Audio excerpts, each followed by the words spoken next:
On the morning of Christmas Day 1914, the Germans got out the trenches and walked across no man's land up to the British. And the British got out to meet them, and when they met, they shook hands, and they swapped cigarettes.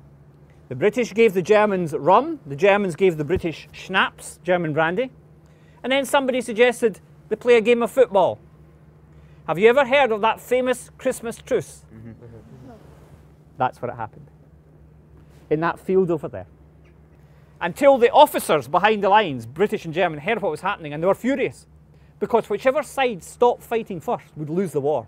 So the Germans ordered their guns to fire into no man's land, and the British did the same to separate the sides. And as soon as the shells began to explode, both sides ran back to the trenches. And next morning, the killing began all over again. One of the officers in the trenches over there in 1915 was a young Lieutenant Colonel in the Royal Scots Fusiliers. His name was Lieutenant Colonel Winston Churchill.